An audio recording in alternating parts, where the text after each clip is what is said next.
A book and a bev.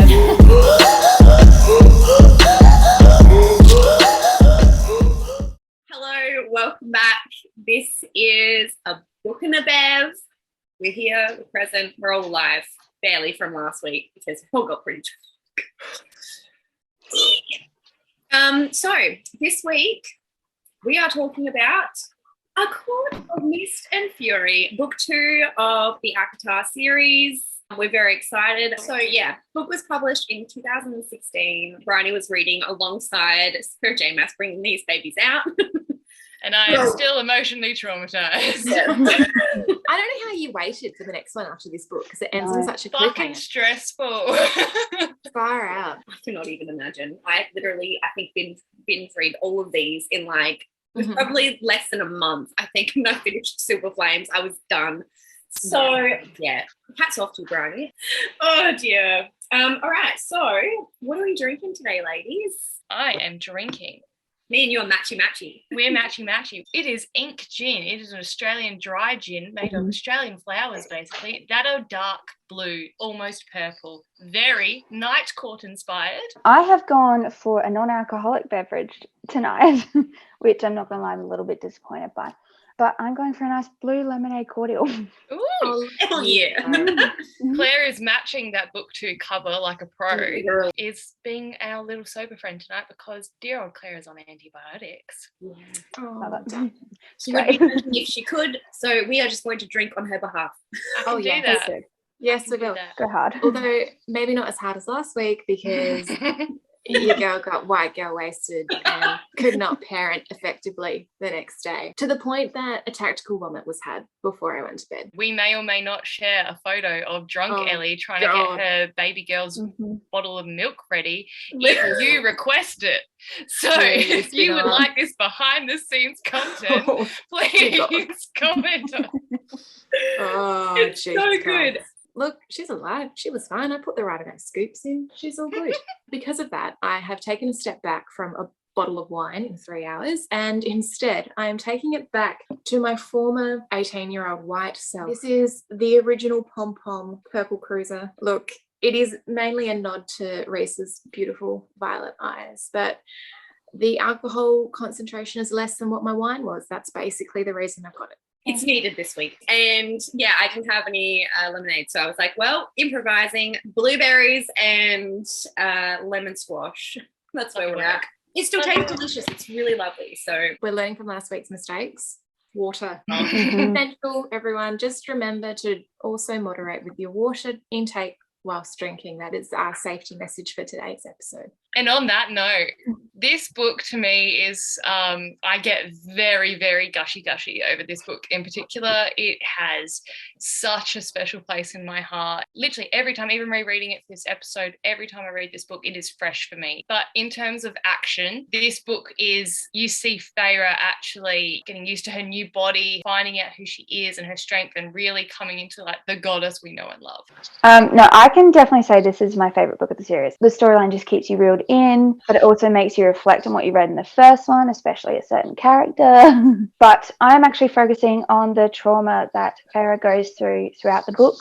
Her journey from, under the mountain to like being a strong woman at the end. I'm with you guys. I'm just obsessed with this book. Love it. Favorite book of the series. I got into it with A Court of Thorns and Roses, but I was into this book. It was just what my dreams were made of. I really loved how you go from Feyre basically justifying why Tamlin's being a bit of a prick to her really working out, oh wait, that's not how I want to be treated. Oh wait, this is how I want to be treated. Oh wait, no one needs to treat me a certain way because I own my shit. And she goes through that independent journey, and I love that for her. So the romance for me actually took a backseat to her own story and her personal progression throughout it. That being said, the romance also holds such a special place in my heart. Honestly, I am the same. Like, this book was such a fundamental book in the series for me. It was where you've grown with Feyre at this point. You're just figuring out how she's coping with it, because the last book, the answer is she's not coping with it. That's exactly right. She's not coping. But yeah, the smut in this book, it's progressionary. It's really important as well. The intimate scenes in this book, they really link with her trauma. So That's something that was real to me, even though it was a fantasy book. The way in which she was dealing with those intimate scenes it was all traumatic. It was very traumatic for me. Oh, but then it was also the most amazing thing. By the end of the book, I was someone lick my tear. I don't know. I feel like you go with her and you're down there with her and you're like, oh my God, how are we getting out? And then Reese is like, hello. And you're like, oh, hello. And then from there, he literally, like, he gets you to come play with him and that freaks you out. Mm-hmm. Okay. Emotionally connected to this book. It's not okay. Let's get into it. Part one, guys. Part one. Like, all we see is that, like, everyone tries to baby Tamlin. I really get that feeling, like, because he was the good guy in the first book, he was the one she was saving, that she was doing all of the work for, so he can't be wrong. And so by the time you realise, hey, something's not right, she's already a shell of who she was. She's not doing anything she enjoys. She's vomiting every night. She's not sleeping. She's having nightmares, and she's a shell. You can definitely see, like, in the transition from, like, Under the Mountain in the last book, Feyre is broken in every single way. Like, her neck, her being is completely broken and being changed in this thing that she knows nothing about. And as Briony said, like, the vomiting every night, reliving her nightmares from Under the Mountain. And while this is all happening, Tamlin didn't give any shits. But I think, Reese said something to Feyre and it was like, be glad of your human heart, pity those who don't feel anything at all. But I also think in this situation that was both good and bad for her. Her understanding her human heart and having the connections and emotions that come with it was the beginning of her downfall, but in the end actually made her stronger. This leads me into the wedding where Feyre has no say in the day, from the dress, the minute by minute, and it ends up overwhelming her and she just crumbles, praying for help for whoever is actually listening, that even if she doesn't fucking think anyone is. wedding dress. Oh my goodness. Are we picturing Princess Di moment? Oh, Like yeah, that's good. Ooh. Just Did we everywhere. notice how she literally said to Ianthe, like, any colour but red roses, like, just do whatever you want, just don't put red roses. So what does she do? Red. I'm going to put red roses all the way up to the altar. Hate that bitch. It's like Tamlin just forgets that this girl has literally defended their entire, is Perithian a country, realm, area? I don't know. Yeah, kingdom. Island? Continent. Look. You take geography out the window. Yeah. What is a landmass? She's defended Perithian, right? Like a little mortal girl. She's saved everyone. She's the hero. She's proven that she can defend herself and own her shit. But he still thinks of her as just this little breakable porcelain doll, and he effectively just wants to banish her to the manor on their estate and have guards surrounding her for her entire life so she can just be a little party planning trophy wife. And that is the opposite of the woman we met in the last book. I don't know. The first 4 chapters of the book was just me feeling absolutely terrible for Feyre and then just absolutely hating Tamlin. Fuck that guy. And up until when the wedding was happening, I was like, no. And she was doing the same thing. I was literally with her. We were both like, no. Yeah, and then boom, bang, bing, resend. He's so dramatic. I love it. I know. Literally the quote, hello, Feyre, darling. Oh. Literally goosebumps. And I love when, like, later when, like, Reese is doing, like, the whole, like, the background of everything, and he's like, I was going to get rip-roaring drunk with Cassian. So I'm just imagining Cassian's like, yeah, let's go. And let's go. Got, like, a bunch of beer. And then he's like, where'd he go? Literally. And that, like, I think the banter as well between Reese and Feyre is just everything. So the minute he takes her from that wedding day, she's like, fuck you. And she just throws a slipper at his head. Like, boom. Right. And that was, I felt that personally. I was like, I if someone was pissing me off, I would 100% throw a shoe at them. Watch out.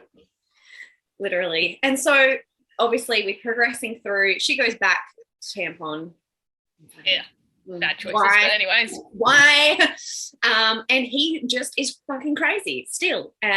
He goes batshit bonkers, and she's like, you're drowning me, and he explodes. And if she were immortal, she would have died. 100% she would have died. For those of you that have listened to episode 1 where we were talking about how Tamlin is essentially a white conservative frat boy, he just punched the drywall. He did. He just punched Yes. the drywall. It smells like a headbutt. She's fucking terrified. She is literally terrified. And then there's the moment where he bought her paint. This was the whole thing. He was trying to be, he's like, I'm doing this. I'm paying the price because I'm being an asshole because, we all want to be bought like that. Thanks. But the red paint has splattered on the wall. And she literally says that it looks like blood. Symbolism.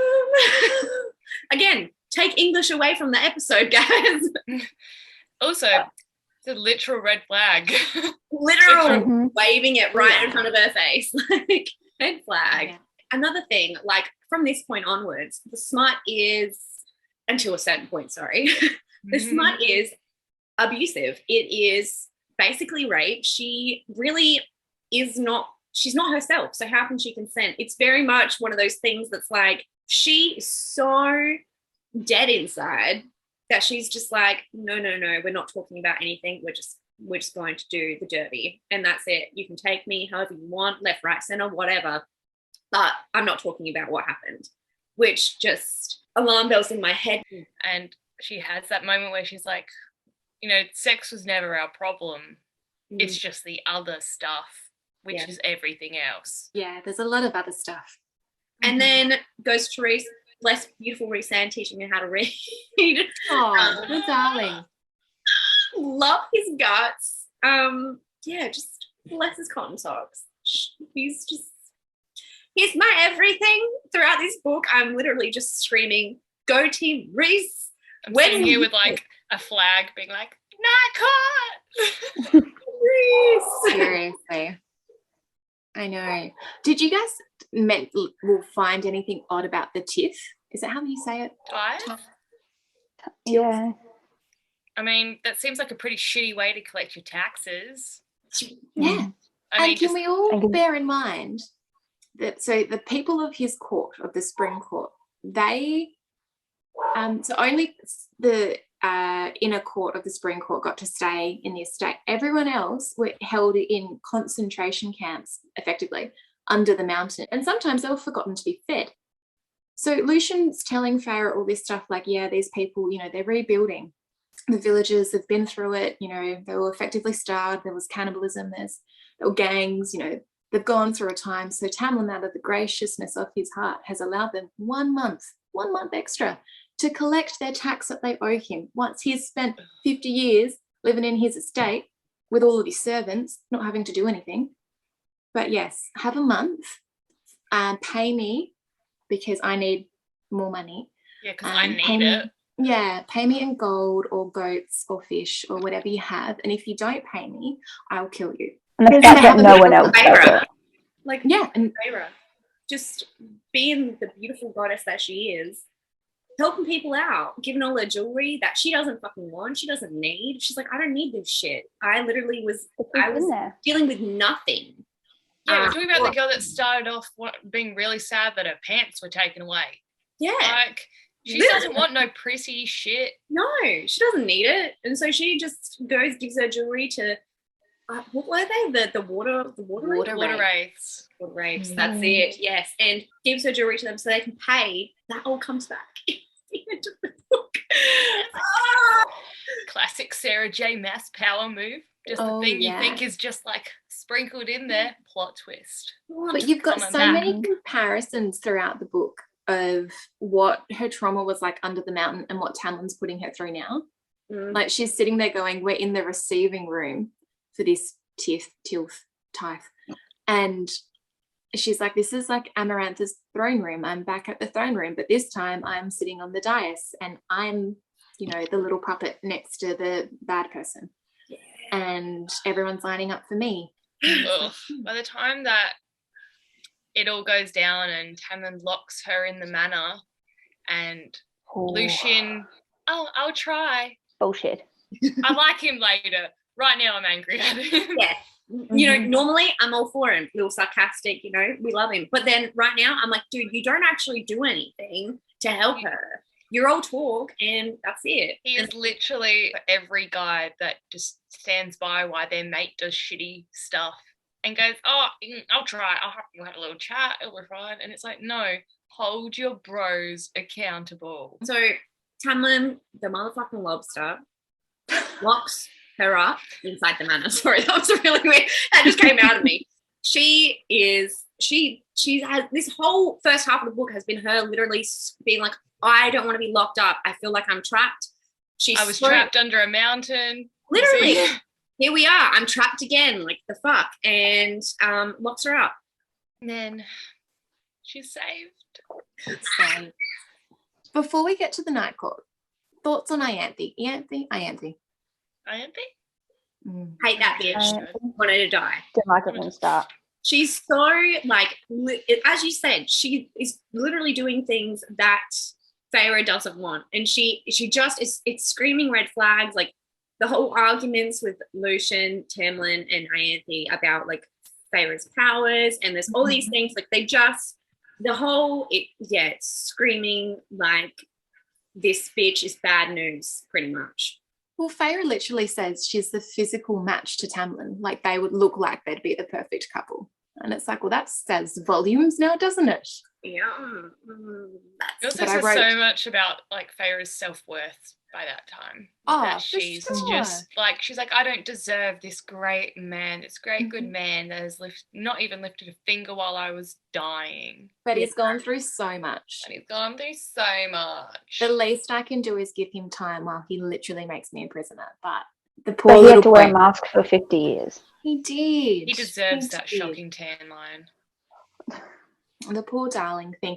So if you listened to last week's episode, you would have remembered there's a running cat analogy going on with Dear Tampon. And he's going through his own night terrors after sitting on a chair for 3 months and watching Feyre be tortured. And when he has those night terrors, he shifts into his beast form, which is just a big tabby cat. And then he lies on the foot of the bed. Feyre, bless her beautiful tonsils, because she's just had the most traumatic experience of her life and she's literally screaming in terror. She gets saved, taken to the Night Court. And then we're into part 2. So like literally being saved and like her initial just coming into the Night Court, she's just like, it's different here. Instantly it's different. And she's like, I'm not going back to the Night Court. And we're just like, yes. Oh, yes. I love it when she gets to the Night Court and she finally gets to meet all of the friends. That's one of my favourite moments. Literally, Daddy Cat. Oh, fuck. I don't think I could deal with Cassian. I love him to pieces. But, like, for me, it's strong brother vibes. Azriel, on the other hand. Azriel, I would let him do a lot of things. That is a sandwich. A lot of activities. A long list. Literally, I'm okay with it. Put me in the middle of those two beautiful specimens. Honestly, I don't know what I don't think I can say on this what I would let them do to me. So it is not PG-13 and it is definitely over R-rated. So I apologize, Mother, if you're watching this. Yes, and Sarah J. Maas has hinted that future Azriel books will show what a kinky bastard he is, and I am strapping my titties. I am sign me up. I'm done. Let's go. That was honestly when that comes out, even the fan art that comes around with Azriel, I'm like, oh. And Briony like, fuck yes, bring it. I mean, like as Cassian's got that BDE swagger, and like from those of us that have read some books, we know he's not all talk. He can back it up, and I don't doubt that Azriel is packing as well, but he is like reserved. He's got that quiet reserved BDE that I'm like, you would destroy my soul and I'd be happy about it. Literally. But then from that point onwards, so Feyre is dealing with her own trauma, obviously. This whole book is just Feyre and her poor trauma. Well, she literally says that she's considering ending it. Like that's her thought process right now. She's really far gone. There was a certain part where I think I should create a mini series on things Georgia really shouldn't be attracted to, but she is anyway. Sorry about my dog in the background. It's fine. We're pro dog podcast. Yeah, exactly. We are. Yeah, so there's a part, right? Feyre has a very traumatic nightmare, and she wakes up, claws and all, digging into her mattress. Rhysand comes in, tries to save her. He's like, no, wakey, wakey, please don't do this. And she wakes up, runs, vomits in the toilet. Sarah J. Maas describes Rhys's hands in her hair, and there's a thing about hands, right? The grip was described as gentle but firm. And just that, it just did things to my insides that I was like, oh, how does that? Oh, okay. Yeah, I like that. Yeah, okay, good. It heated your core. Yeah, exactly. It did. In my heat, yes. Anyway, sorry, that was that was just my little mini-series input there. So, yeah, Bone Carver, that whole situation. Look, it was just a lot. Like, him as a whole thing, obviously they're terrified of him. He was explained, I think, later in the book as like a god that came before all of the Fae. But yeah, he came to her. He comes to each person as a different thing. Came to her as this little boy, which we learn more about later. No, yeah, and he's so fascinated with death, and like in order to get information from him, you have to give, or like a question for a question sort of situation. And in that, Feyre has to relive absolutely everything she went through under the mountain, and it brings everything back, and it just crashes on her, but she doesn't actually break, which I'm just like, yes, you go, girl. And like there's a part where when she's talking to the Bone Carver, she says, she said that when she died, she was holding on to the bond, which at this point I'm like, there's no fucking way that's just that tattoo. She's like, oh, it's just the bargain. It's just the bargain holding me like from death. It's just a bargain. Even though she's holding onto it like literally through life and death, yeah. Mm-hmm. And she says that on the other side of the bond, there was home. I just love how deep and personal Feyre is getting with her her answers to the Bone Carver, and she's just like, pouring her heart out. This is what it was like for me to die and come back. This is the trauma I'm dealing with. And then Rhys offers up his truth, and it's like, yeah, sometimes my knee twinges when it rains. I love it. The Bone Carver's like, oh, that's some good shit right there. You are a funny fucker. That holds a very deep and meaningful part of my soul, just that part, because like it's where I think that was for me where the switch properly flicked up. Like if it didn't flick up when Rhysand stumbled back at the end of the last book, it flicked up now. I was like, ding, ding, ding, ding, ding. This is the light switch. Yeah, this part of the book for me also made me realise how many people were involved in Feyre really getting over all of her trauma. Or not getting over it, maybe healing's a better word. So you've got Amren, who's given this little mini version of High Fae, who is not High Fae and is some weird other earthly being who I am obsessed with. Amren. And she's given Feyre this amulet to help her get into the prison, and says, take it, you'll be free, you'll be fine, you'll come back out. But it's like all of the people in the inner circle of the Night Court are doing things with her to help her get over that trauma. Like you've got Cassian training her, you've got Moore being her actual friend. We get to chapter 19. I think chapter 19 is like the next part for me that I've written down anywhere. And I've literally wrote the start of George's favorite quotes from part 2, because I have a list. The first quote is, "You are my salvation, Feyre." Oh, I had that down too. Yes. See? The next quote for me, which is, "Did you enjoy the sight of me kneeling before you?" Yes, I motherfucking We all did, honey. We all did. We were all like, yes, you can do that. You absolutely can. And then we jump into Feyre's first little test, really. I mean, the Bone Carver wasn't really a test so much just for Feyre, but this one is all her. Rhys needs something collected, an item from a mysterious cottage in the woods. Of course he does. Bringing red flag right there. So I was like, and I mean, we all know Rhys has multiple reasons for sending her into that cottage, but at least in this, she learns how to manage her fear, and she actually realizes she is not weak. She is very strong. Also, just to keep going with the visuals, that the roof is made out of hair. Like, I don't want to say human because we know there's Fae, but there's got to be some human hair in there as well. Like,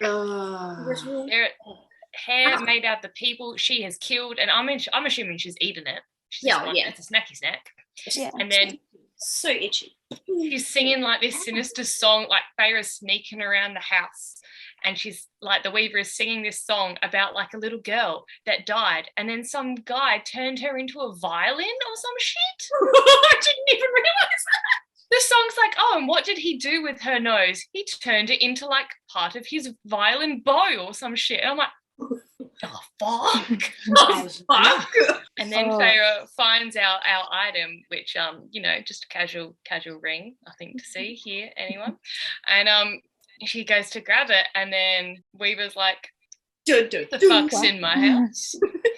Fuck. Never forget the importance of dental care, because the Weaver needs to get some better health insurance. They're like stumps from her gnawing on all these fucking bones.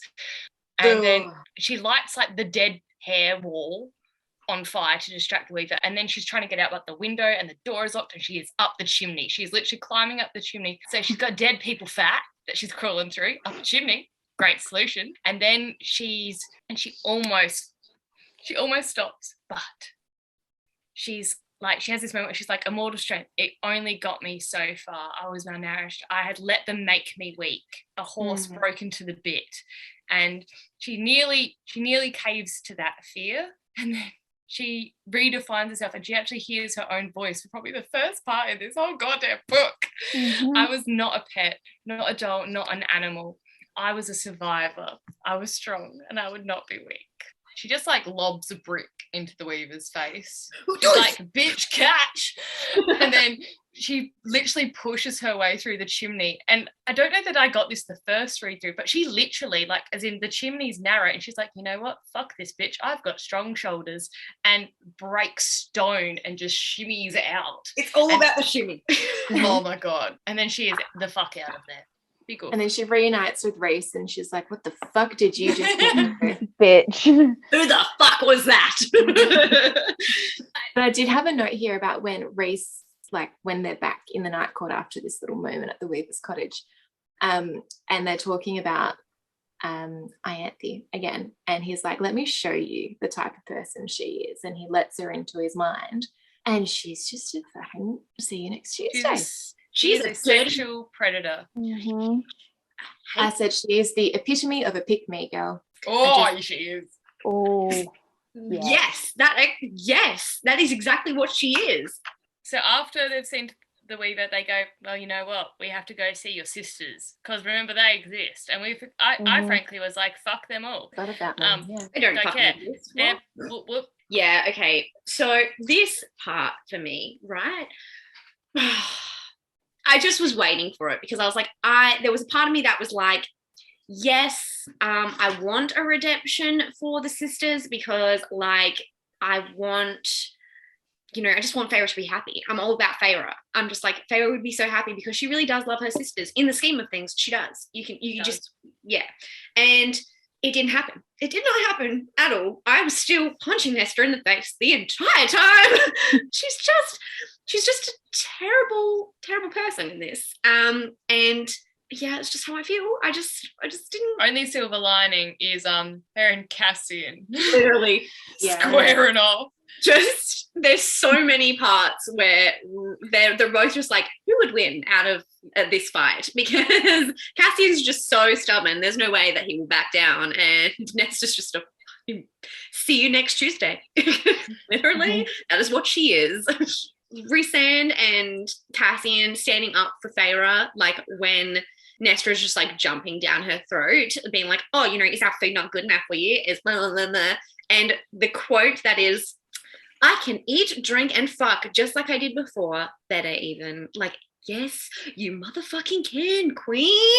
You motherfucking can. They do this, so they decide they're going to write from Nestor and Elaine's house a letter to the human queens being like, please help. Hang on, wait. Have we actually said there's a war coming? Oh yeah, You know, by the way, there's a war coming. Literally just skipped over the main part of the thing. The whole premise of this book is that Highburn is like this little island off the coast that's fucked. And Amarantha was from there. She was one of Highburn's top commanders, and basically her taking over Prythian was a test. And now the actual war is coming. So everything Feyre went through in book 1 was a test. They're going to be like, fuck your humans, fuck your wife. So they're writing to the human queens, which apparently exist on the continent, which is also a thing. And they're like, please help. You have like a book that we want half of, kind of. Like, we really want to chat about this. And for some reason, they have to do that from Mestre and Elaine's house. But okay. Yeah. And while they're waiting for the letter to be sent, Rhys is like, you know what, let's go test your little magic, baby, let's go. So him and Feyre disappear into the forest nearby-ish, and they're like, you know, testy, and they're having their cute little, like, beginning of their little note banter. Oh yes, I love that. But she's so distracted by the note banter that the fucking Ator reappears and does a little snatchy snatch. So Rhys, ever the planner, love his cotton socks, uses Feyre as bait to see who will try and snatch her once she's alone for the first time, which, I mean, funny. Thanks, Rhys. And even though Feyre is like still at this stage, she's very early in her physical recovery from her trauma, she's still like finds an opening. She's out of there. She's like crawled around with a knife ready to go, but Rhys is already like wrapping this boy up to go get tortured by Azriel, which, kind of jealous. Anyways, and then when Feyre realizes that Rhys used her as bait, she is like, get fucked, you anchor. And her and Rhys have this like tension-filled moment face to face. It's really, you know, my hands facing each other isn't building the tension that I want, but that's fine. And he's like, you forgot how strong you were. And it's like, oh, tension, angst, I love it. And then basically she goes to tackle him, and he like runs away from her. And he's just like, you can't touch me. And then she learns how to winnow from that, trying to beat his ass. Literally, again, knife to the throat situation. Fuck yes, someone fuck someone in the snow. Anyway. You're just really hung up on snow. For those of you that know, you know why. And then after all that, we eventually find our way back to the Night Court, and Feyre decides to write a letter to Tamlin explaining where she was, because at this point she had no contact with him. I mean, which is fair. Fuck that guy. Ghosted. And being with Rhys, becoming her own person, learning all the things she has over the last few chapters, it really shows the strength in this moment where she's standing up for herself, probably for one of the first few times emotionally, and takes responsibility for the fact that she chose to leave, she didn't want him, and he created an environment that caused more harm than it did good.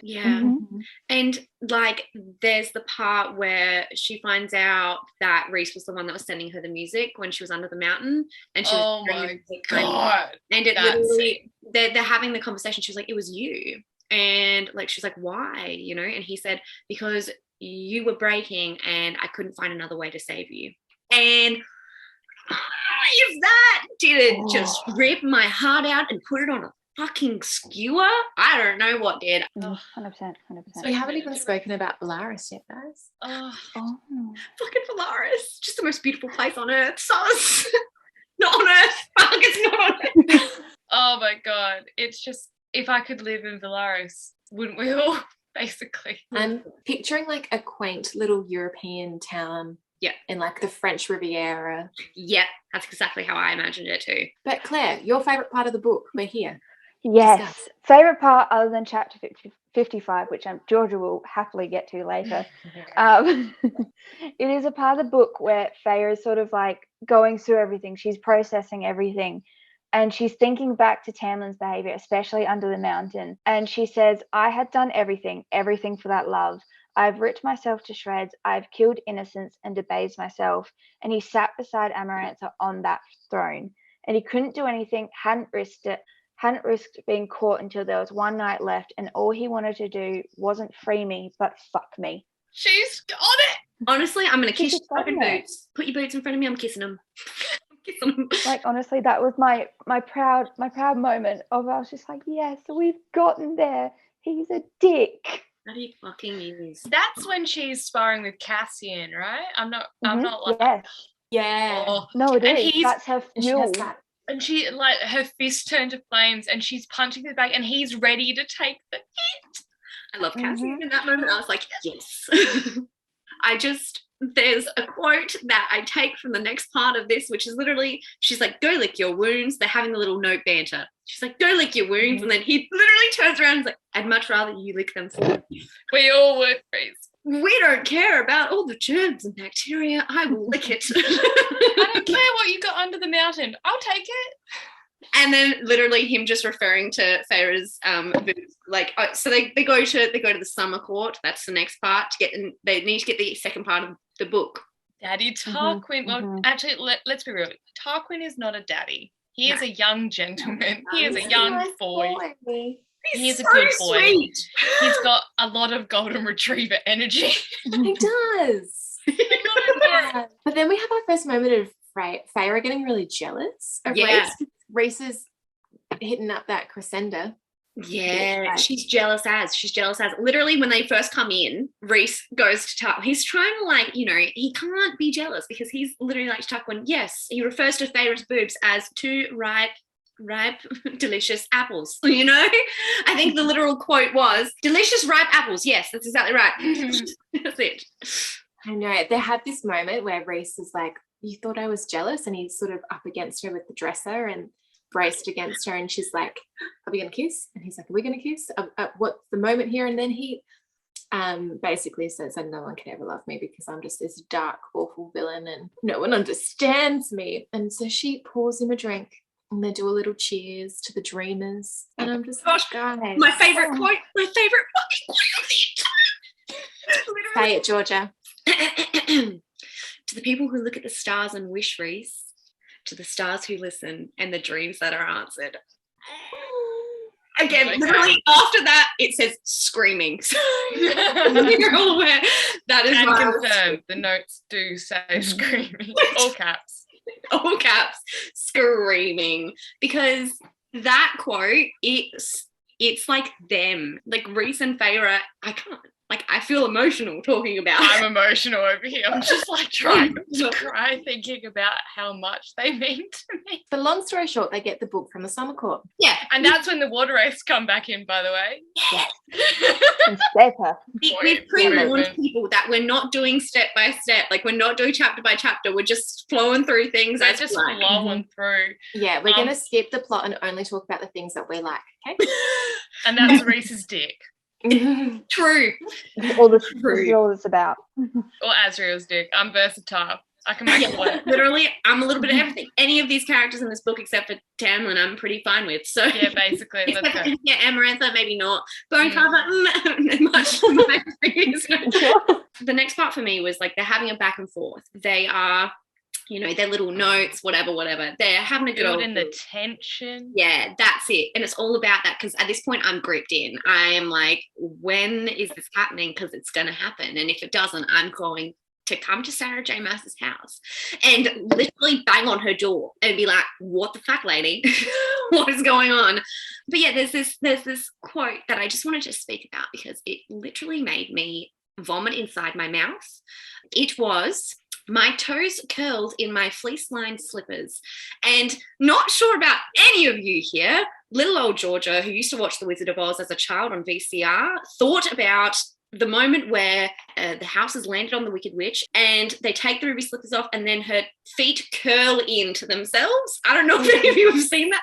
Yeah, it literally, that's what I picture in my mind. It's like, this is disgusting. Please never say this line again. So yeah, that's what I pictured in my brain. And it made me feel, I literally in my mouth. And so that was just my next little dribble in there of that because they're having the back and forth. She's getting really heated, so her toes curl inside of her fleece-lined slippers, and then they're talking about her little lacy unmentionables. Her little lacy unmentionables. Reese was really sad about it, so Feyre was like, I'm gonna do what he did for me and I'm going to banter with him to get him out of his depression and talk about my vagina. Yeah, literally. Some lacy unmentionables. And then she's all like, maybe I could like send them to Tarquin and he would, tee hee hee hee.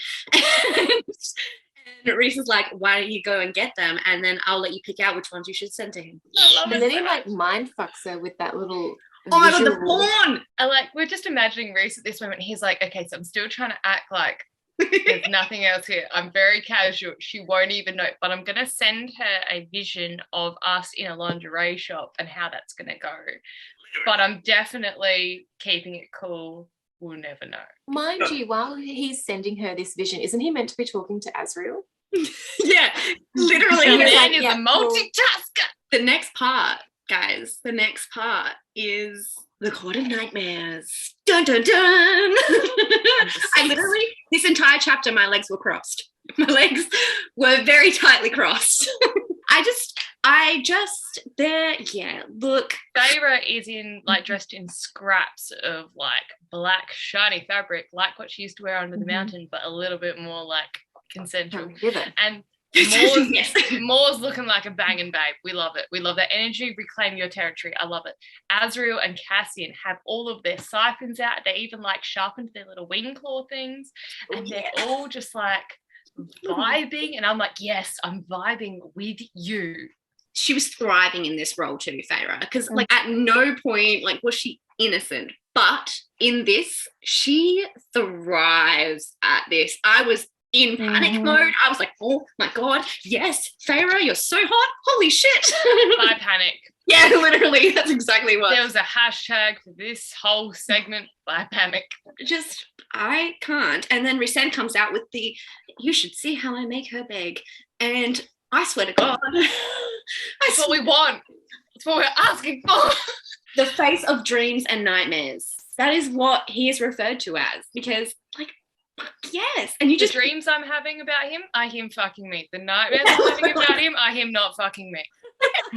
Literally. They're almost fucking. They're dry humping in front of everyone. And I am just all for it. I'm all for it. They're trying to do the distraction to get. And they are distracting. Hang on. Reese is a feminist. He is second in command, woman. He's third in command, woman. 1,000%. Love that. Anyway, so Feyre is asking him earlier on in the book, what happens, where does Moore fit in? And he basically just said, if Cassian's dead and Azriel's dead, Moore's going to run this shit. I'm like, so she's probably more powerful than them and we haven't seen it yet. And her whole power is the truth-telling stuff. There's all of this stuff littered in this book about Moore and her power. She's strong enough to go toe-to-toe with Amren and come out of it. And her family possess this truth-telling orb. And her dad's shit scared of Azriel, who's the truth-telling shadow singer. I'm like, ooh, what have we got here? Yeah. So, come on, Sarah, I need your next book.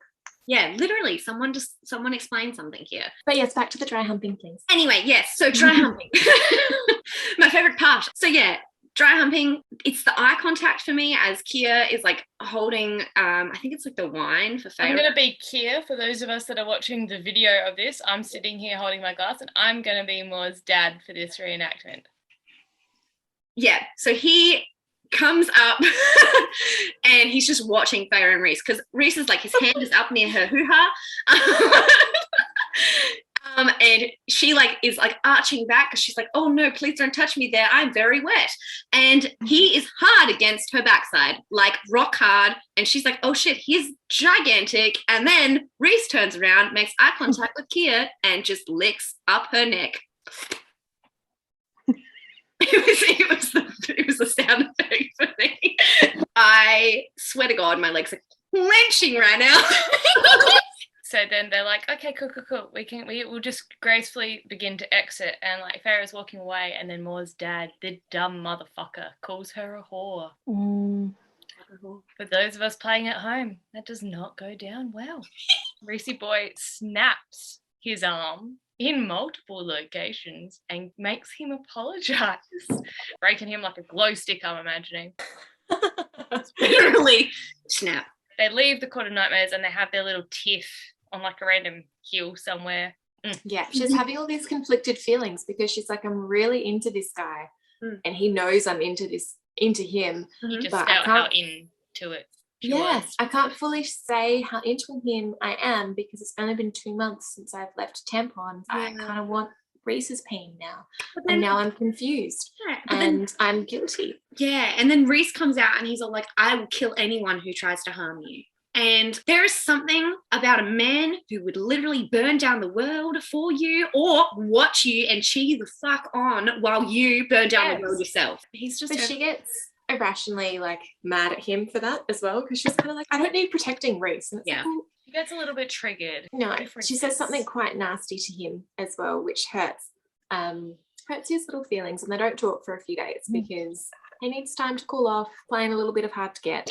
So then we get to my favourite romantic moment of the book, Starfall. Literally my favourite. It is by far my favourite chapter, and that's coming from me, and I like smut, right? Yes. And there's another chapter in this book that is smut central, but this, I was sobbing. Oh my God. Know. So they finally reunite after their little lovers spat, and she emerges in this dress, which is really giving me Elsa vibes. Sexy Elsa. I just love it. And I'm loving the descriptions of her outfits now. Like, we're getting the full look of her vibe. That is something that I feel like I haven't commented on, but I really wish I had. Like, in this book, once she gets to the night court, she's actually realizing that clothes are more than just what you put on. They're a weapon. Yeah. And that can help you get what you want. Mm-hmm. We find Reese and they go outside for a quiet little tender moment, and he's explaining to her about how the Starfall event is like his most favourite night of the year. It's just beautiful, the whole night court. It's just their jam. And he loves it so much that Amarantha, when they were all under the mountain, she knew that. So she used to make him fuck her all night. I can't even make a joke about fucking Reese End right now because it makes my heart so sad what he's gone through. She had that in her bed all night at her beck and call, and yet she craved Tamlin's dick. Why? She was like, you know what? I want mayonnaise. So they've shared this tender moment. Reese is a bit traumatized, and then they're chatting, they're vibing, and then they get splattered in the face with some dead soul juice from one of the stars. And it's juice. Hilarious, and it's moist, and it's on her face, and you just look so beautiful. And then she goes to shove him, and then another one hits him in the face, and then he's dripping in dead soul juice, and it's like, oh, guys, stop it. And she channels her inner Picasso and paints for the first time since all the shit's happened. And I'm going to fight all of you. She paints beautifully. It is a gorgeous work of art. Look, half of me is like, she's back. She's painting. Yes, this is like the little cherry on top of your healing journey. We're here for you. But the other half of me is like, she's doing that 5-point star that we all learn how to do in primary school where your pen doesn't leave the paper. It's a good joke. It's I'm a painting. good joke. She's healed again. She knows she loves Reese, but in her mind, she's still like, you're a fucking whore. You shouldn't be loving this guy. And tension. And he like leans into her and kisses her on the cheek and tells her that her smile is exquisite. My favourite quote, smile again. I know. We have all had this, ladies, when you're walking down the street and some random fucking ass man goes, smile, sweetheart. We've all been there. No. Reese is like, you are the most beautiful creature on this planet when you smile, and I need you to smile for me. Yeah, literally. And she's all like, she's not like, okay. I want to paint you. And then he's like, yeah, nude would be best. Love that energy. Love that energy. Love it. And then they just go dance. They go dance the night away. I really wanted like a sweet tender kiss there, so it left me on my tenterhooks being like, someone please kiss. I don't need fucking right that now. Was like a sweet. All the banter up until now has been like low-key foreplay. Oh, that was like the first 100%. time like someone puts their hand down your pants foreplay, and you're like, oh. But it wasn't full penetration yet. And I was like, where is it, Sarah? Look, didn't think we'd be saying penetration tonight, but that's okay. penetration. We're not even at chapter what? 54, We're 55? not. I can't even. 55. 55. I'm so sorry. Anyways, so after Starfall, they have like a little moment where they're like trying to act like they're not like you know when something's changed between you and someone. So then they go to the Illyrian mountain. Hate it. But Reese, the feminist that he is, establishes Feyre as like a high threat from the word go. Mhm. He'd be at the Women's Day March, would he not? He'd have He a would. sign. He would have Love him. He would have a great sign. So while they're in the Illyrian mountains, Rhys is like intermittently taking Feyre away on little reclusive journeys to like practice her magic. And we know it's just, he's like, I want to get you alone in the mountains so we can like stare at each other some more. And I love that energy. I support your choices. You go you. At one particular stage that she is practicing her magic and she's a little bit like far away from Rhys, and fucking Lucien and some Spring Court sentries appear and try to kidnap her.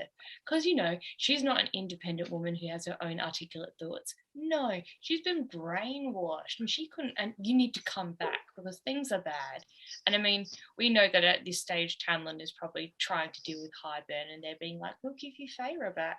And him being the pedestrian white jar of mayonnaise that he is, he's like, oh my God, this is the only solution I have. Feyre is like trying to like deal with them. She knows that as soon as Lucien gets a hold of her, he is going to winnow out and he's going to keep jumping short distances until Rhys loses them. So she is already like, our huntress bitch is back. She is assessing her options. She knows. And then Lucien tries to grab her and she's like, fuck you, bitch, and winnows away. Rhys is next to her and he's got his suit on. Again, No right legs are crossed. Legs are crossed, but she realizes that she can't tell Lucien that she is actually better off because they all believe the Night Court is a shit show. So she decides to grow her own wings and uses Tamlin's shape-shifting abilities, which also he never uses. He just turns into a beast. He actually doesn't shape-shift. He does one form. Just Which is a cat. Yeah. It's a cat. Cat. It is a fucking tabby cat. Step up your game, Tamlin. It's just another example of like men having an extreme gift and not using it well, essentially. Yeah. And then she has big wing energy. And she's got her wings on. And Rhys is like, oh, they're pretty. And he touches them. And we all know that wings are very sensitive. He knows what he knows what he's doing.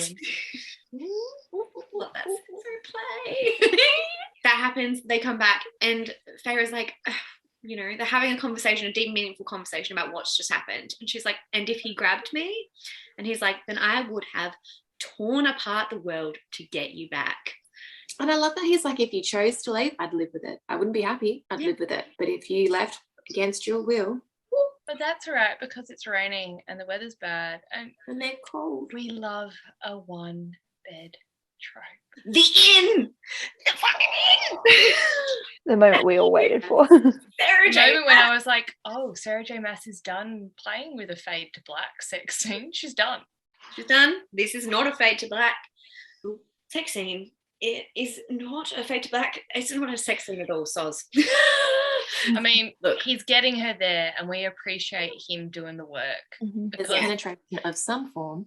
Yeah, exactly. And they admit, you know, this is the point where they literally admit to one another. He's like, I think about you and I feel like I'm dying. And then she's like, you know, I haven't been able to stop thinking about you. And then for those that are audio only, we are insinuating how useful Rhys is with his hands. So yeah, they start fiddling around. She's shivering in the bed. She's shivering. He's like, I will cocoon you with my beautiful wings. And she's like, oh, touch your wings.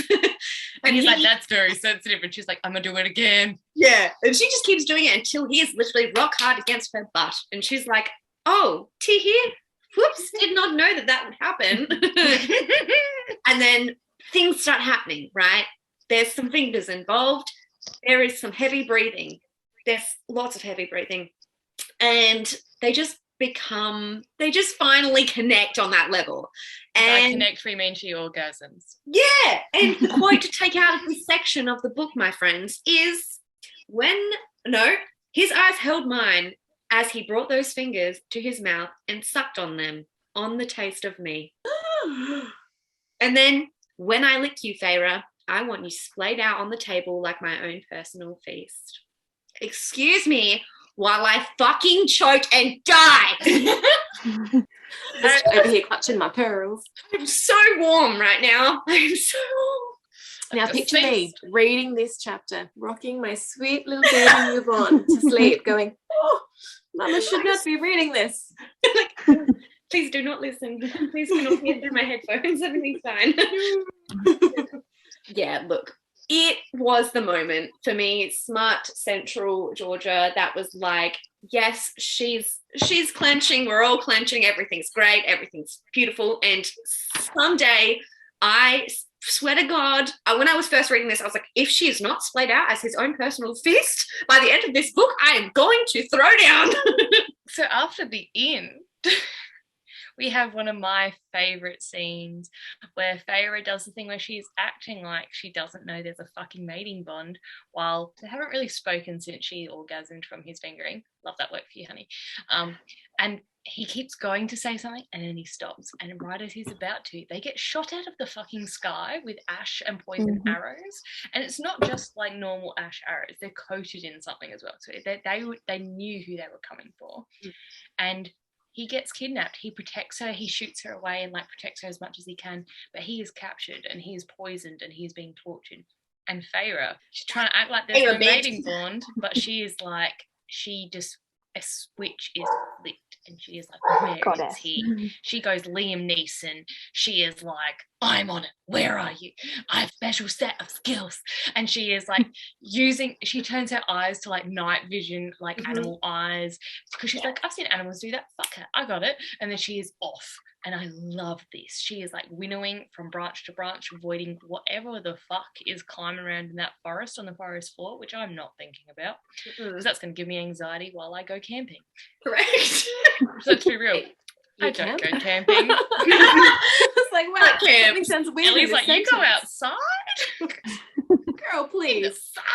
So our girl, like, they drag Freeze off and she's following the scent of him.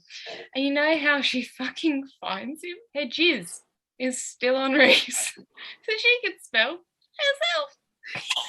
That's how she finds him. Actually kills me. So she finds him and they have him basically chained with these magic muting chains and he's got like multiple arrows through him with poison and ash and but he's somehow not dead, which just speaks of how powerful he is. But anyways, and when she sees him chained up, the quote is, I detonated. Like she goes off and she slaughters every other soldier in that cave. She is dragging arrows across their necks and she kills them. But it's not the same as what she did under the mountain. Her quote is literally, and the blood on my hands felt different from what had been under the mountain. This blood I savoured. Blood for every drop they'd spilt of his. I think I've watched too much Vampire Diaries because I'm like, when someone says they savoured blood, I'm thinking like they're licking it. Sorry. I'm like, oh, did you do that, Feyre?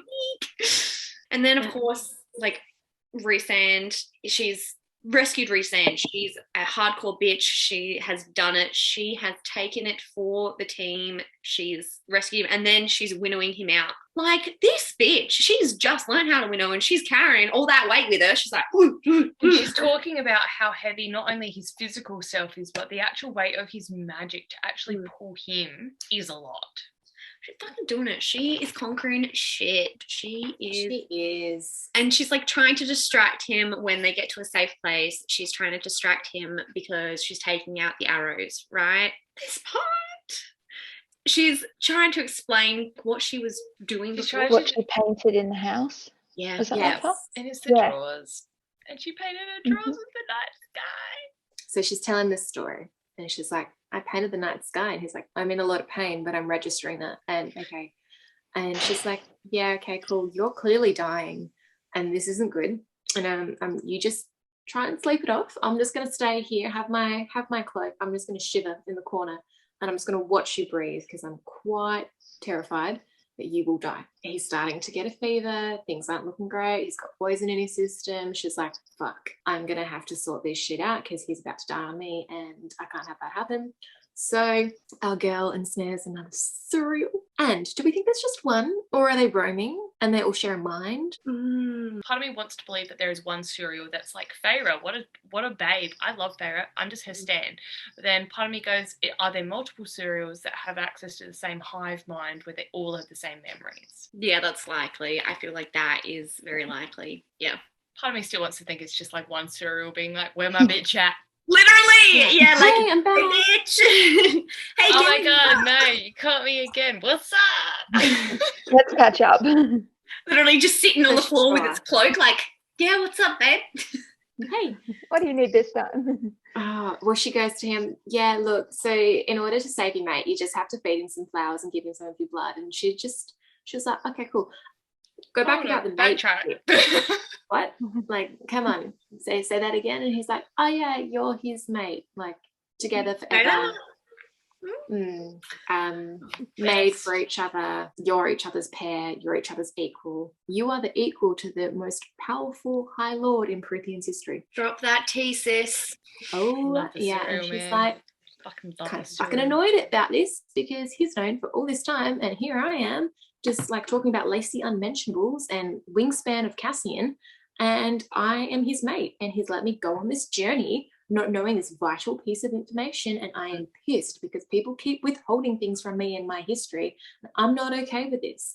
So she goes back and she's like, eat the fucking flower, eat my blood. And then when he starts feeling better, she's like, we've got some fucking things to sort out. I'm not okay. We are in love, but I'm still not okay with this. I want to fuck you, but I'm still not okay with it. Yeah, So she winnows him back out. He's going to be okay. So she leaves him in the snow. She's like, She yeets him. and Moore's like, do you need to get out of here? She's like, I need to get out of here. So she takes her to the family. It's like the family winter home, like the holiday home up in the snowy mountains. It's a family holiday home. I quite like that. And then we come to part 3. Chapters 52 to 54, right? Feyre, stop being a little bitch, right? We understand that you're upset, okay? I get it. But stop it right now. Stop it. Fucking now. It just triggers me. What has she done? This isn't your house, for starters. You're a guest here. And you've just gone and painted the whole fucking house. She's got eyes on ceilings, and she's done. And this is where it comes in, right? Like, Look, I'm still. I might be the only one in the whole world, but I'm sticking with her. I believe she can paint. I hope she can paint. Honestly, I'm praying. Let me have this. I'm praying because if she can't, then I apologize to everyone who has to go into that house because It's just graffiti everywhere.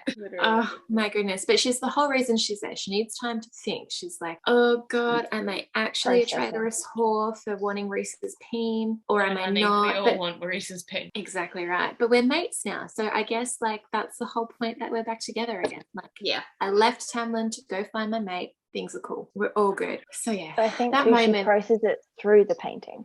Yes, Like that's she a does good the point. painting to get through that point. Yeah. She does. It's a healing journey, which we come to find out in later. So then Reese rocks up. He's like, look, I'm here. Do you want to talk? And she's like, I do. And I want to know every single fucking detail. Start from the beginning. And also, are you hungry? Because I might just go reheat some continental soup I've got in the pantry here. And he's like, wait, you're going to feed me? Because if you feed me, then this is a thing. And she's like, well, we'll see. Start talking. So he's like, okay, all right, if you want everything, I'm going to tell you everything, especially the details for where he fucked Amarantha so good that he made her scream and crave more. In my personal opinion, he could have left that bit out. Could have done without that one, darling. Mhm. But thank you. And it was for the right reasons. He had I mean, true, but I'm just a jealous bitch. I can't handle that shit. Like, I don't need to know that you have a past before me. No, I'm the only woman in your life that has ever existed. What do And you how mean? dare- It's just How me. dare past you sleep with other people before you even met me? How dare you? God. But also, if he fucks someone who he doesn't like, basically despises like that, what is Feyre experiencing? Oh yeah. So anyway, we go through all of that. Then he starts telling her, like, look, 3 years ago I started having these dreams, and I could see this human painting shit things, and I was like, oh, who the fuck is that? And then I was just getting glimpses of like a hay bale and a barn, and I'm sort of thinking, please tell me they're not picturing Isaac Hale and Feyre in the barn. 100%. All sex. 100% he saw something happening in a barn and he was like, you do you, boo. But then we get to the moment where he's like, I started sending images back to you, and I'm sending out starry nights and the things that I think are the most calming, beautiful images. And she's like, I fucking painted my drawer after that. Like, I didn't know what it meant, and then I realized what it meant, and now everything's connected and we're mates and I'm there. And she stopped breathing because this is all way too emotional for I'm her. so And then there. He recounts their entire history, and he's like, Calanmai, I knew you were going to be there because I sort of felt it when you came across the wall and everything became clearer. So I was going to be there. I had to meet you. I needed to know who you were. And then we get the whole, thank you for finding her for me. There you are. I've been looking for you. Literally, And it's like, oh my God, it all makes sense. Clap, motherfucking clap, Sarah, clap, motherfucking clap. I told you, for those of you that have not yet read the Throne of Glass series, Sarah doesn't play. Everything she does is for a reason. Isn't it just? So I'm dying. This is a part of the book where I'm like, oh my God, he's just so perfect. And he starts going like, then I found you at the Spring Court, and you know, I saw that you were in love with him, and I just knew if you stayed here in Amaranth, found you, that you were just going to die an awful, painful death, and I couldn't have that for you. So I needed to scare you so you'd stay away, and I needed to scare him and let you all think I was this big, horrible monster so you'd leave and never come back.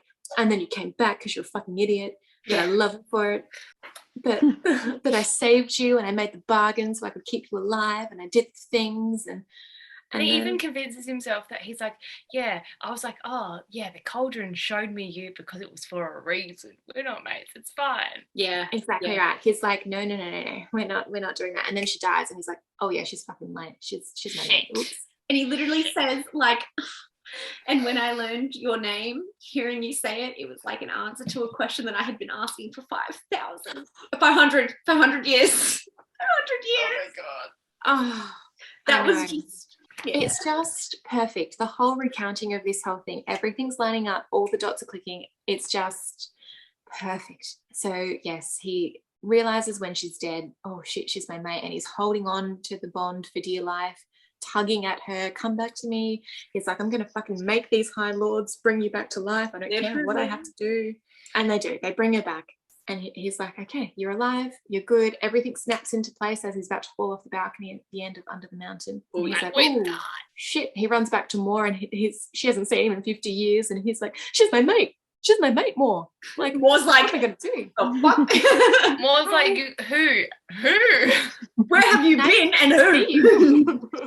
And then he's like, look, I knew you were in love with Tamlin. I knew you were going to get married to him. I was going to get rip-roaring drunk with Cassian on that day. Like, if you were there, I'm happy for you, boo. You do your thing, but it's going to kill me. And I'm up to it, guys. Then I heard you say no. And then it's literally, I would have killed him if he'd been there, but I broke some very fundamental rules in taking you away. Amryn said if I got you to admit that we were mates, it would keep any trouble from our door, but I couldn't force the bond on you. I couldn't try to seduce you into accepting the bond either, even if it gave Tamlin license to wage war on me. So now I do my research for these podcasts. I go hard, and I was reading the Goodreads reviews, and there's a few ones, like there's all 5-star reviews, and then there's the casual few 1-star reviews, and I'm like, oh, okay, weird person, why do you think this is so bad? So I'm reading these reviews, and a lot of them say that Rhys was forced on them. They felt manipulated. They thought he was the obvious love choice. There didn't need to be a love triangle. They turned Tamlin into the enemy, and now Rhys is being forced down our throats, and the reader's being manipulated. I didn't get that at all. I found the majority of the book him helping her get over her trauma and find herself again. Yeah. So then when the mating bond came back out, she had the choice to be like, yes, I want to be with you. Mm-hmm. Or no, I don't. I started this episode saying how this book helped me with my own trauma. And I had obviously not the same experience because I'm not named Feyre, and I'm not in Briony, and there ain't Fae. But I've had the experience of that good person, the person that everyone thinks is so good, and they do not treat you well. They do not treat you like a good person. You are nothing to them. You are a whim. You are a slave to them. And even the thought of that being compared to reason literally rubs me so wrong. I want to brawl. Exactly right. But he helped her find herself, and he didn't force the bond on her. He let her come to that all by herself, in fact, because she's female. And they got there in the end, and she was like, you know what, I have made my choice. Good soup. Literally, that's my note. Good soup. Good soup. Shout out to Ghost Honey, whose sound that comes from on TikTok. I am slightly in love with you. Okay, Then we get to chapter 55, my dear friends. This is my chapter. Thank you very much. Georgia, take the wheel because Jesus ain't here. No, exactly. Jesus ain't here for us with this. There is so much that is happening in this scene. And I didn't write many notes because I feel like if you're going to experience this, you need to be reading it right now. Like while I'm speaking this, you need to. Yeah, because it's like, it's so good. And right at the start, okay, Feyre's just like, I love you, and I would enjoy every second of it all over again if I could find you. And that just hits it off. He's like, fuck yeah, let's fuck. She sits in his lap and he's like crying. Aww. Because he never thought someone would love him. But he's so worth it. Like, I would love him. And then he's like, you know what is almost as good as love, Dick? Let's go. And we're off. And we're off, Dick. Let's go. So, yeah, they start. It all happens. There's paint involved. There's sweating. There is lots of directional instruction. Yes, the paint. He literally draws an arrow right to her vagina. Thank you very much, Reese, for the anatomy lesson. Thank you. And there is a part in which, as I said, I'm not going to go into a whole lot of detail because I want you to be reading it right now. Okay, my beautiful friends. But I don't like the fact that, you know, they're fucking, right? It's happening. And they can smell the bond. They can smell it, right? And what do you think that smells like? In my brain, I'm like dirty sex. Dirty, filthy sex. Oh, yes. When you walk into the room and the stench is there. Yeah. You're like, oh, someone's fucked in here. You're like, oh, this smells like sex. Yes. What about the roaring? His roar was so loud, the mountains trembled. I'm okay with that, to be honest. Yeah, you know what? Actually, I'm all for that. Yeah, like if he, yeah, sure. Maybe at one stage I would have been like, oh, that's weird. But now I am in full, I've gone too deep into the genre. And I'm like, you know what? Let's fuck with the ecosystem. Yeah, I don't know how they're going to recreate that in the series, but sure. Again, viewing party. We'll live stream it. We will. Reese pulled back again, and I let out a bark of protest. Okay, I've got to. This leads into. I love you, Sarah J. Maas. I would die on a hill for you. But also, can we please get some different words in your sex scenes? Because there's two in particular that just like make me drier than the Sahara. And that is, I bucked my hips, bucked like a donkey. And bark like a dog. The barking for me is not a good time. It's definitely not arousing. So when we talk about Reese pulled back again and I let out a bark of protest, can we just get rid of that? Out? Yeah. That choked off into a gasp as he gripped my thighs and yanked me to the edge of the table, threw paints and brushes and cups of water, hooked my legs over his shoulder to rest on either side of those beautiful wings and knelt before me. Then he licks that damn pussy. He does. He eats her up. He is thorough. Like that soup. That good soup. Good soup. And he gets on his knees before no one apart from her. Beautiful. Chef's kiss. Although, remember that scene where she glows? The sex is so good that she starts like glowing. I was like, oh. Are we just assuming that the whole fucking day court just like lights up like a glow stick? Yes, literally. That is exactly what I thought. I was like, wow, that place must be so bright, beautiful. Fuck. That place is like a Jackson Pollock painting. Chapter 55 and chapter 56. Coitus. Just fucking. That's it. But like, support there's and a lot. Yeah. A lot. I'm thinking maybe there might be like a bit of a UTI coming after this. That's a lot for a that's really right. She can drink some prune juice. She can counter that. It's fine. Yeah, prune juice. I wish I had that motivation. I know, literally. Wow, wish I had that kind of sex drive. Shit. The stamina alone. Literally. And so then we have like a couple chapters of like, you know, when they go back to Valaris and she's in front of the inner circle for the first time since becoming Reese's mate, and they all bow and she's like, this is all good. Also, okay. And they had this cute little banter and this cute little like, oh, look at us, newfound mateship. Oh, we're going to sleep in the same bedroom. It's so cute. One day Reese is out somewhere, you know, just doing his business, his high lord duty. And Feyre and Cassian, the cute little like brother-sister friendship that they have, I love it. They go to the theatre because that's fucking adorable, and I love that energy for them.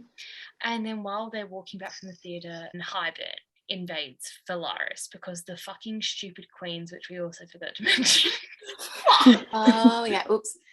I literally, my quote for this was, the human queens are fucking see you next Tuesdays. Hybern uses basically the generous and kind nature of Rhys and Feyre and all the inner circle. They show the orb to the queens at some stage, and go, look, here's Valaris, look, it's really nice. And they go, No, that's enough. But one queen has done a whole like twisty turny moment on all the other human queens, and she's got the other half of the book, which even though we haven't talked about it, I promise the book is like they're looking for it the whole time. We've just sorry, it's taking a back seat. The actual it's not plot. just sex and romance. Okay? We're invested in other topics, and that's completely fine. But she leaves the book under her skirts, which I really appreciate. She's like, no one will know under this petticoat that I have a great magic thing. Hybern attacks Valaris, and that's when there's a solid couple of minutes where Cassian is the only one protecting the city. He's given Feyre a blade and he's like, get the fuck to the house. And then he is holding down the fort and he is fighting off soldiers. And then Azriel's there like a goddamn stud. I love that man. And then Amren is there, and the three of them are holding the city. But no one is covering the rainbow, which I know we haven't really mentioned it, but the rainbow is the artist's quarter of Valaris. The bit where Feyre has struggled to go to because of her goddamn trauma. But also a soft spot for her. But also soft spot. She wants to go, but she's scared to go. And then you know what? She becomes the defender of the rainbow. Favorite breaker, defender of the rainbow. You're crying. We're all crying. We're all it's crying. fine. She turns onto a street and there's these soldiers outside like an art gallery, and they're like taunting this woman who's like brandishing, like I'm imagining like just a pipe off the side of the building. She's like, fuck you all. And Feyre like lures them, they see her, they chase her, and she runs to the river and she like does like a big mighty like stomp, which I don't know why, but it was very satisfying. And the river comes up, and from the river she's like, you know what, I killed a wolf once, I'm gonna kill you with wolves. And all these wolves run out of the river, and she is running in the pack, and she's like drowning people and then freezing the water that's within them to choke them and then beheading them. And I love it so much. Yeah, Feyre. We went full bad bitch. She was like, all right. And then hi Atta, bye Atta. Bye-bye. She's literally like, she's killed all these soldiers, she's cleared out the rainbow, but there's one motherfucker that is just hanging around, and he's like, problem, I should go. And it's the Atta that had tormented her under the mountain, has tormented so many people, and she's like, you know what, fuck you, bitch. And Rhys is like, hey, I'm here, what's up? And she's like, no, not now, you're ruining my moment. Locks him out.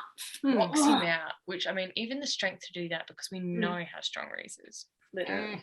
And she winnows, and she basically just free falls onto the Atta and impales him. And as they're getting closer to the ground, she is just like, you know, this is for Rhys, this is for Claire, this is for blah, blah, blah. And then she's like, and this one's for me. And like at this moment, she's also, while she's stabbing him, while he's impaled with ash arrows, she's also on fire. That's right, I forgot about that. Oh yeah. She's like, you know what, I'm gonna really light this bitch up. And she just turns into living flame while she like koala hugs him and just Burns him. yeah, I'm weirdly aroused by it, but it's okay. A woman holds it down basically, and then she winnows out at the last moment while the atoll smashes onto the pavement. Yeah, and then it's literally like Feyre Cursebreaker, protector of the rainbow. It's literally what he calls her, and I'm all for it. I'm like, fuck, yes. Can he call her that while they're fucking? I'm asking for a friend. Yeah, definitely not for us. No ulterior motives here. It's fine.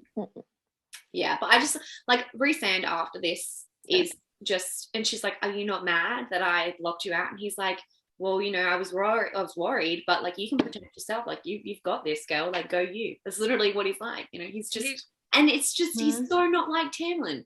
And I was like, yes, thank you, Rhys, for letting her be herself. And she was like, these are my people too, you know, Mhm. these, you know, this is it. So You want your man to be a cheerleader in those moments and be like, You want your man to be like, yes, kill that person. yeah, You do you. get it done, and then come home to me and we'll have a party. and then we get to Look, if we're Evil really Tony. honest about the rest of the book, from Yeah, about let's- chapter 60 on, they go, you know what, we're going to get revenge on Highburn. And I feel like their plan to Highburn is very rushed. it is. Mhm. There's a couple holes there. It doesn't go well. I don't There's a even reason we feel skip the need. plot. Yeah, literally. So yes, Soz, for those who have just come in via video, we had a quick change of scenery. Small technical difficulties. It's fine. Yes. So anyway, Briony, as you were saying. Moral of the story, from basically about chapter 60, the only good points are Ellie's got some great notes for the fact that Rhys gives Feyre the ring that she actually already got. We love a man who is obsessed with his mum in a good way. Like, he's not a mummy's boy. He's just like, you know what? My mum was a bad bitch. My mum owned her shit and I love her and she's dead and I miss her. But I love Rhys's mum. She's like, you know what? If you're going to find a girl to be your mate and you are the most powerful High Lord in Prythian, she's going to have to fucking earn that. She is not worthy of you. She cannot pass my challenge. So she gave her ring to the Weaver and was like, Rhys, whoever you want to marry, you've got to go get the ring. No one's ever been able to do that before, but your future wife will have to. So good luck to her. And I was like, yes. As the mother of a young boy, you've got to match me, right? You're going to match my intensity, and that's a challenge. I'm warning you all right now. It's a fucking challenge. I'm so concerned for whoever tries to date your son. Oh, you should be. Yes. So, moral of the story, Rhys and Feyre had this cute little moment with the ring, and he's like, what if I wanted to go a step further, but we don't know what that is? And I'm like, anal, but it's fine. Anal. It's not anal. Not anal, it's fine. So then in Highburn, they've done this stupid plan. It hasn't gone well. For some reason, Feyre's like, let's fuck this shit up. I'm just going to combine all of this, even though I was told explicitly not to do, which I mean, it does channel book one Feyre, which is like, don't tell me what to do, but it's fine. And then we meet Durian. Eyeball Durian. Hi, yeah, Durian. Hi. I'm not sure if I think he's hot, but I'm also committed to the journey. Sure. And we meet the King of Highburn, and then that's when we discover that Tamlin and Lucien are fucked, and they won't deal with Highburn, even though they did all that work against Amarantha. Yeah, just fucked themselves. Men do not have brains, and I maintain this position. So while they're trying to deal with Highburn, Azrael is like poisoned, and that's like a. What you mean? While Tamlin's still being like, get over here, and like trying to grab Feyre, and then he realizes that there's a mating bond, and there's a whole lot happening at the moment. Then we yeet Elaine and Nestor into the cauldron, just chuck them in. Elaine goes in willingly, which is ish willingly. On the scale, she's willing, which is unsurprising because she is flaccid in personality. And then, I love that. When has Elaine had a backbone in any regard? Mm-hmm. But Nestor is going into that cauldron with her fucking pointy finger, and that bitch. She is a bitch, but in that moment, you're like, respect. You're lucky now. You're lucky now because you went in there and you came out fucking different. She literally, the quote of when she goes in there is, teeth bared, Nestor pointed one finger at the King of Highburn. One finger, a curse, a damning, a promise. Literal fucking goosebumps. It's happening. She's literally saying, I'm going to fucking kill you for doing that. I don't even think it's for her. It's literally for Elaine. Yeah. She's literally like, And it reminds me of like back in book 1 when Feyre is initially taken, she goes, Nesta would sell herself to protect Elaine. She would sell anything. and she fucking did. Yeah, and Elaine would let her because she's fucking evil. So for those Elaine lovers out there, like, we are not here for it. I have questions, but anyways. We love a strong woman. We're in Highburn, we're dealing with all of this shit, and Feyre, being the strong woman that she is, figures out how to break Highburn's wards to be able to show some pizzazz, some magic. She does it just so that Rhys can punch Tamlin in the face. We would all like to do that, please. But there's still this moment where, like, then Azriel's on the ground, Cassian is shielding Azriel with his body and has his wings shredded. Oh, this is the worst. Nesta's screaming. Nesta's literally, like, she's screaming. Cassian is literally trying to crawl towards Nesta. And in that moment, I was like, wow, this is something. This is something, Cassian and Nesta. And we didn't really mention it earlier, but there was a moment when the Mortal Queens, they were meeting with the Mortal Queens, and Nesta was like, don't be a fucking coward, you Mortal Queens. Help us. We're mortals. We need your help. And Cassian was literally like, I fought with the mortals 500 years ago and I'll fight with them again to protect you. And she started, there was a tear that rolled down her face and he literally wiped it away and she didn't flinch. So there's that moment of like, there's something there.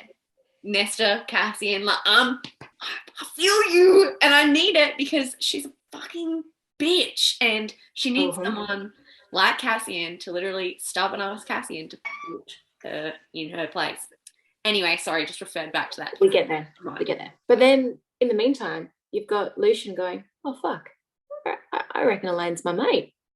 Oh, Lucien, this ain't the time, mate. Like, chill out. Literally that saying of like, mate, this ain't the time, mate. This ain't the fucking time. Ew.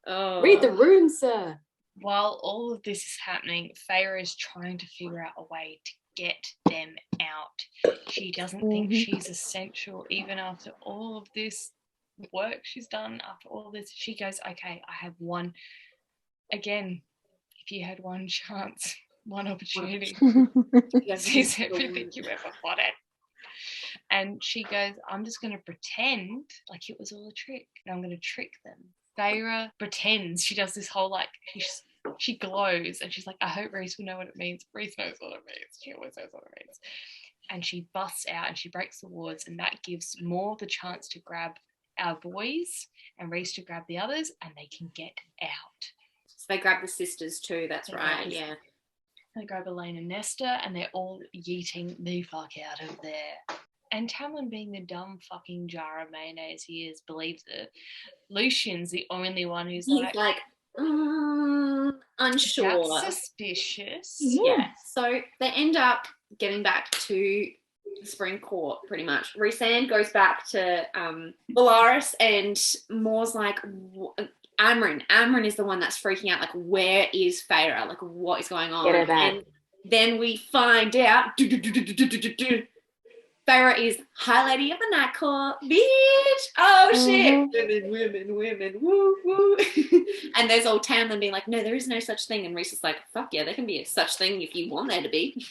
Feminist, we know. Making it happen. Yes. And that's where it ends. So Yeah, she's a spy in the It Spring leaves Court. with Feyre being in the Spring Court about to turn shit up.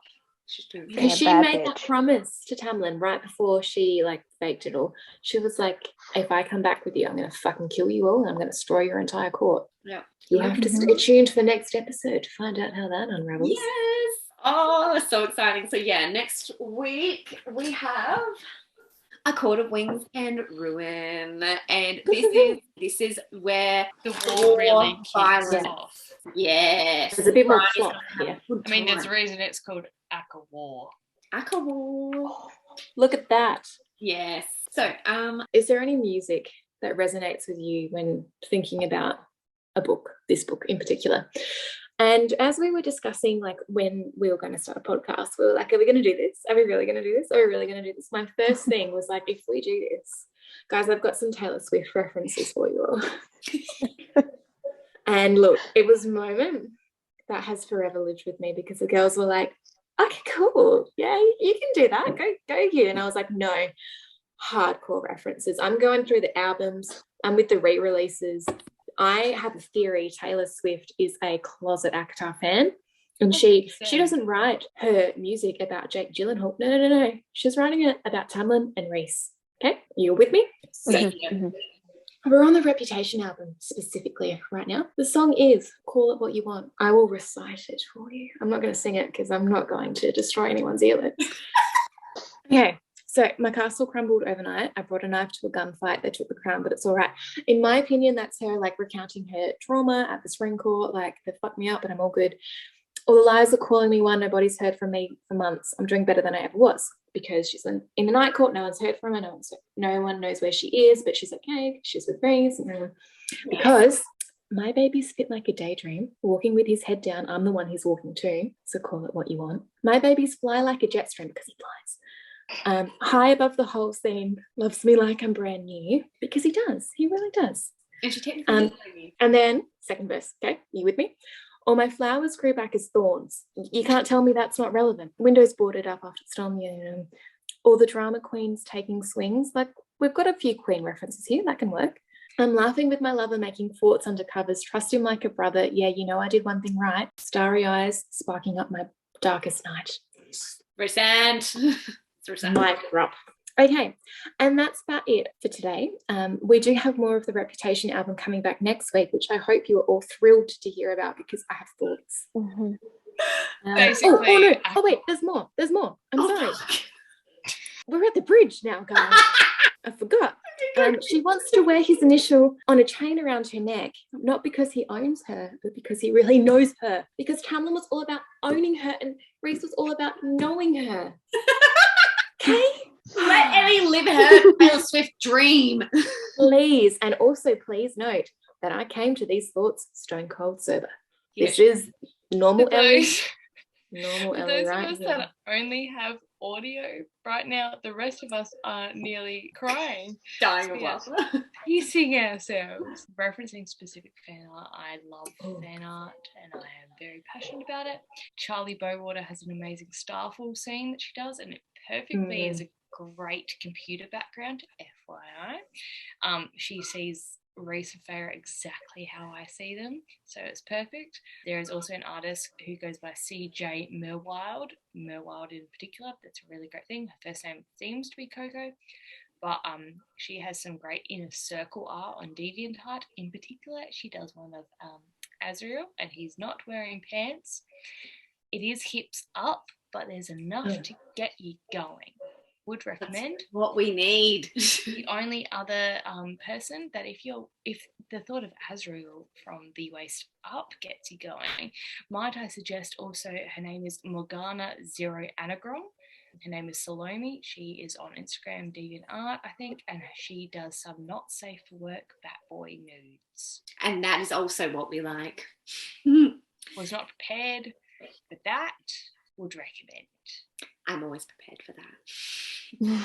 I also found some really good artwork. I went on a little bit of a search, and I've been doing this research for like the last week while I was rereading because there were some that I found that was so lovely. I'm going to butcher these names, and I apologize in advance if anyone decides to actually listen to this. Aros Paintbrush. She does a really good Starfall scene. It's actually one that she's recently posted, and it is absolutely gorgeous. And it's a full body shot of the stars in the background and the them standing there with the splattered stars on their face. It's so cute. It makes my heart warm. And then we have Thrick Arts. That's what I'm going to say. Sorry again. Feyre in the Court of Nightmares gown. Yep, we all want it. Yeah, we need it. And yes, it's beautiful. And it's almost like an old style version. Like it's really nice. It's really nice. And then Alicia MB art, Feyre killing the adder. That is and it is good. Flying through the air, on fire.